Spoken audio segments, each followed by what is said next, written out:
describe your story on the local market.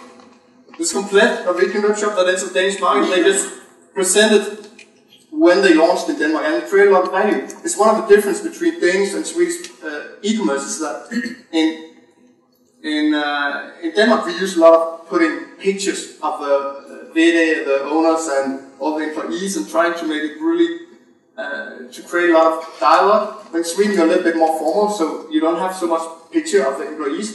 But in Denmark it works really good to have pictures for all the employees, even if you're 20 employees. Maybe compare this a lot more. I don't know. That was the list. I think it's really easy to go this through when you enter a new market. Just think about those things. Now it's made for the Danish market, but it's easy to adapt it, and it's a way of thinking when you enter new markets.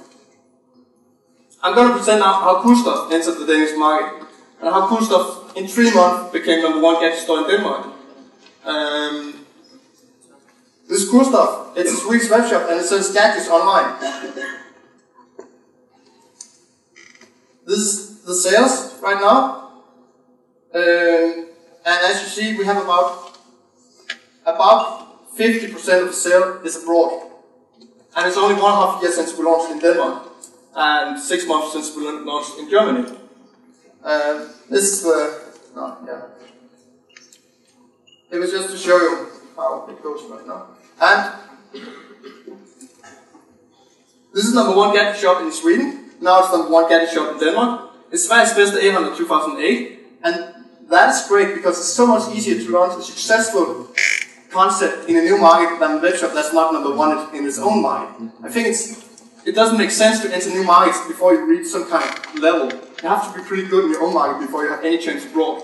So I would say, and also turnover-wise, I would say you need to have a turnover of about 10 million Swedish kroner before even thinking about entering new markets. Otherwise, it takes too much time.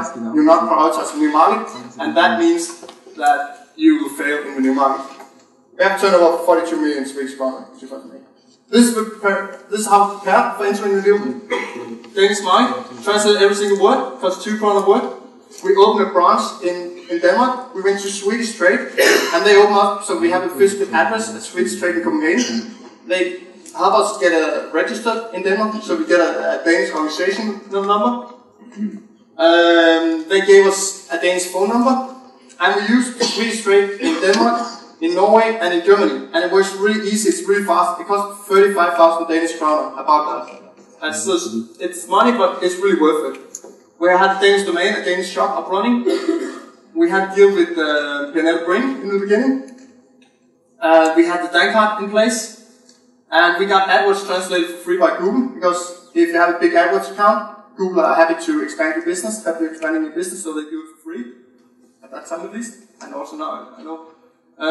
Then we got a lot of feedback on the site. There's millions more mistakes you miss when you enter a new market. And Swedish people cannot see the Swedish mistakes, Danish people cannot see the Danish mistakes.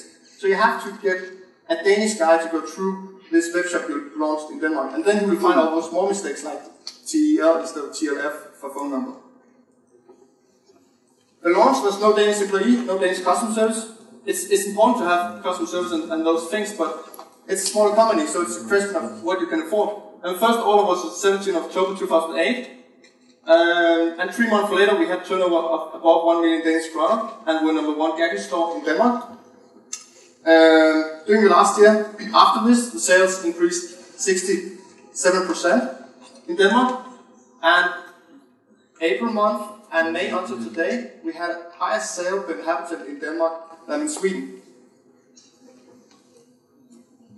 That's how it went in the start.